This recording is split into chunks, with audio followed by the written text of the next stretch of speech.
उत्तर प्रदेश की राजधानी लखनऊ से लगभग 130 किलोमीटर दूर बसा जिला कन्नौज इत्र नगरी के नाम से पूरी दुनिया में जाना जाता है। कई दशकों से इस शहर में फूलों से बने शुद्ध इत्र का व्यापार होता आ रहा है। ऐसा कहा जाता है कि यहाँ का इत्र मुगल के कई सम्राटों तक भी पहुँचाया जाता था। कन्नौज में इत्र की शुरुआत 18वीं शताब्दी में हुई। शाहजहां के ज़माने में। अच्छा।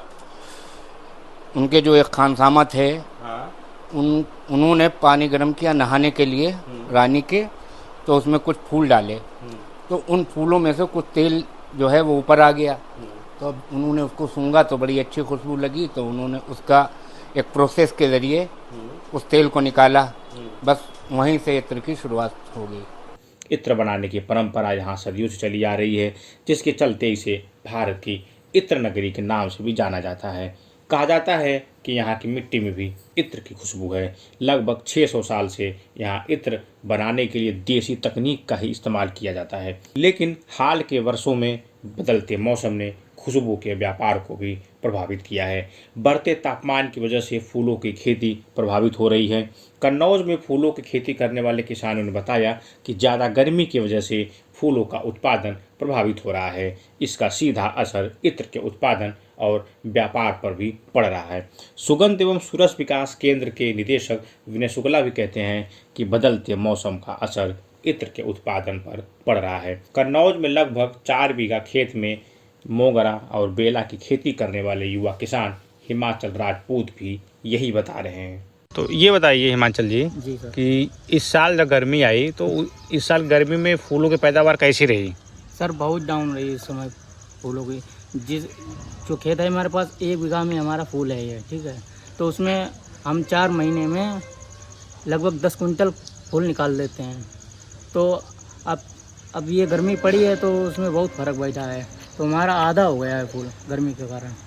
किस महीने से किस महीने के बीच में बता रहे हैं आप गर्मी में? सर जून से जुलाई तक ये बहुत मतलब गर्मी थी, तो निकला नहीं जाता था घर से बाहर। बहुत फ़र्क बैठा है इस पर। लगभग हमारा बेला ख़त्म ही हो गया था फूल हमारा, ये समझ लीजिए आप। जहाँ 10 किलो निकलता था वहाँ 1 किलो रह गया था। तो इससे कितना नुकसान हुआ आपको? सर लगभग हमें आधा, जो हम रुपये 4 महीने में अगर 1 लाख बचा रहे हैं तो हमारा 85,000 बचा था उसमें। सर बहुत घाटा हुआ हमको। तो ये पिछले साल गर्मी में भी ऐसे था? पिछले साल सर यही हुआ था हमारे साथ। जब से ये गर्मी बढ़ा है तब से हमारा ये बहुत जो है फूल का खेती है दब गया है बहुत ही। तो जो फूल अगर कम होता है, जैसे इस पूरे एरिया में इत्र बनता है कन्नौज में, तो फिर आप लोग सप्लाई कैसे करते हैं? या जो मालिक हैं जिनको आप फूल देते हैं, जो इत्र बनाते हैं, तो वे लोग क्या कहते हैं? सर वो लोग क्या कहते हैं, अब यहाँ से तोड़ के ले गए, वहाँ पे तौलाया जाके तो वहाँ वो पूछते हैं कि कल आप 10 किलो लाए थे, आप 5 किलो लाए हैं। तो हम कहते हैं सर इतनी गर्मी पड़ रही है सर, क्या करें, हम लोग तो जिंदा नहीं रह पा रहे हो, तो पौधे हैं।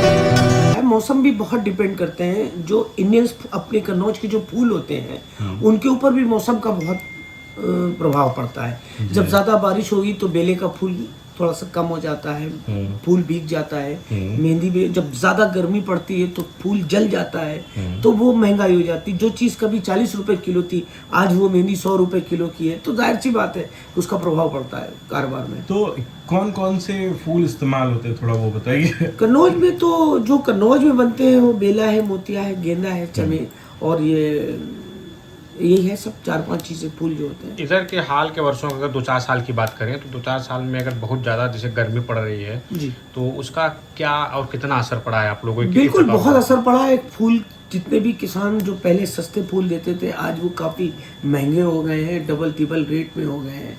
और फूल की भी खपत जो ज़्यादा, अब खपत बढ़ी है लेकिन फूल कम हो गया है, क्योंकि कभी ज़्यादा गर्मी पड़ती है तो फूल जल जाता है, तो वो नुकसान होता है। फूल की महंगाई भी बहुत हो गई, तो हम लोगों को बड़ी दिक्कतों का सामना करना पड़ता है।